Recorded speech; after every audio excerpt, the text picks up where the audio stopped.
ချစ်မိတ်ဆွေများအားလုံးပဲမင်္ဂလာပါခင်ဗျာကျွန်တော်ရဲ့ဘာမေဖူးကော်နာ YouTube Channel လေးမှာပြန်လည်ကြိုဆိုလိုက်ပါတယ်ခင်ဗျာဒီနေ့မှာတော့လူကြီးရောလူငယ်ပါသုံးဆောင်လို့ရတဲ့ဝတ်သားအာလူအချိုချက်နည်းလေးကိုမျှဝေပေးသွားမှာဖြစ်လို့ဗီဒီယိုလေးကိုအဆုံးထိလိုက်ကြည့်ပေးဖို့ဖိတ်ခေါ်လိုက်ပါတယ်ခင်ဗျာ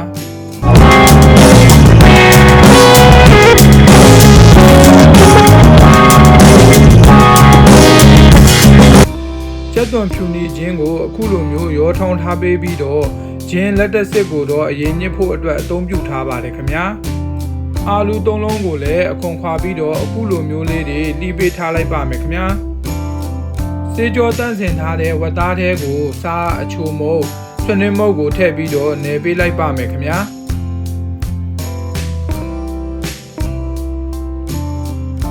ပြီးရင်တော့ငံပြားရည်တစ်စုံကိုထည့်ပြီးတော့ထပ်နယ်ပေးလိုက်ပါမယ်ခင်ဗျာနောက်ဆုံးမှာခုနကထောင်းထားတဲ့ဂျင်းရည်လေးကိုထည့်ပေးပြီးတတိချာချာလေးနယ်ပေးပြီးတဲ့နောက်မှာမိနစ်30ခန့်လောက်နှက်ထားပြီးရင်တော့ဟင်းစားချက်လို့ရပါပြီခင်ဗျာ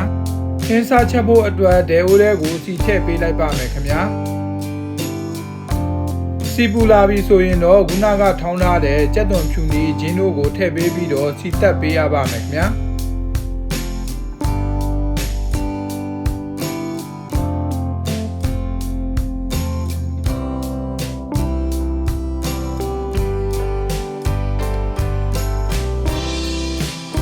ကျက်သွန်ဖြူနေခြင်းလေးတွေကအနံ့လေးတွေမွေးလာပြီဆိုရင်တော့ဆွနှင်းမုတ်ကိုထည့်ပေးလိုက်ပါမယ်ခင်ဗျာကျက်သွန်ဖြူနေခြင်းလေးတွေကရွှေဝါရောင်တန်းလာပြီဆိုရင်တော့ငံပြားရည်တစ်စုံလောက်ကိုထည့်ပေးလိုက်ပါမယ်ခင်ဗျာ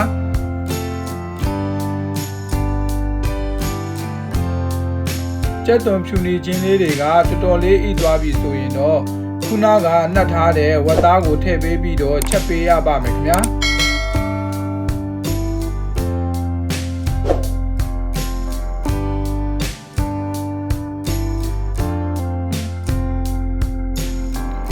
ဝတ်သားတွေကအရည်လေးတွေထွက်လာအောင်မှာဖြစ်တဲ့အတွက်ကြောင့်မလို့ရေမထည့်သေးဘဲနဲ့အချိန်တော်တော်လေးကြာတဲ့အထိအခုလိုမျိုးလေးချက်ပေးရပါမယ်ခင်ဗျာ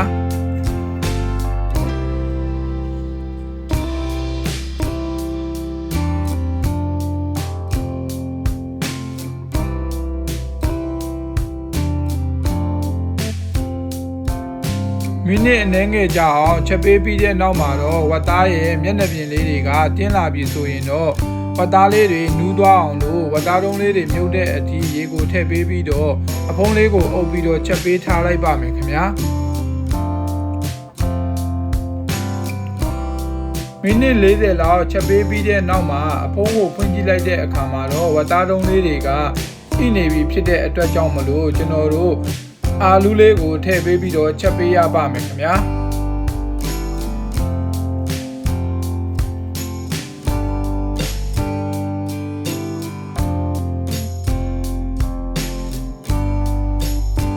အာလူလေးတွေထည့်ပေးပြီးတဲ့နောက်မှာတော့အာလူတွေနူးသွားအောင်လို့ရေကိုအနည်းငယ်ထည့်ပေးပြီးတော့အဖုံးလေးကိုအုပ်ပြီးတော့ထပ်ချက်ပေးထားလိုက်ပါမယ်ခင်ဗျာမိနစ်20လောက်ကြာအောင်ချက်ပေးပြီးတဲ့နောက်မှာတော့အရသာကိုမြည်ကြည့်တဲ့အခါမှာအရသာကလည်းအဆင်ပြေသွားပြီးအာလူလေးတွေကလည်းနူးသွားပြီဆိုရင်တော့နောက်ဆုံးမှာကျွန်တော်တို့ခရုစီလေးကိုထည့်ချက်ပေးလိုက်ပါမယ်ခင်ဗျာ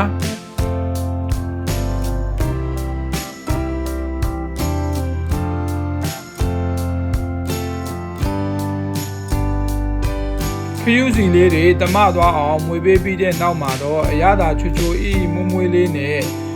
ဝတ်သားအာလူအချိုချက်ဟင်းလေးကိုရရှိပြီဖြစ်လို့မမီတို့စိတ်ကြိုက်သုံးဆောင်နိုင်ပြီပဲဖြစ်ပါတယ်ခင်ဗျာဗီဒီယိုလေးကိုအဆုံးထိလိုက်ကြည့်ရှုပေးတဲ့တဦးတယောက်ချင်းဒီတိုင်းကိုကျေးဇူးအထူးပဲတင်ရှိပါတယ်ခင်ဗျာနောက်နေ့တွေမှာလည်းရတာရှိတဲ့ဟင်းပွဲလေးတွေကိုချက်ပြပေးသွားအောင်မှာဖြစ်လို့ကျွန်တော်ရဲ့ဘာမီဖူးကော်နာ YouTube Channel လေးကို Subscribe လုပ်ခဲ့ပေးဖို့မမေ့ပါနဲ့ခင်ဗျာရတာရှိတဲ့ဟင်းပွဲလေးနဲ့တူပြန်လာခဲ့ပါမယ်တက်တာပါ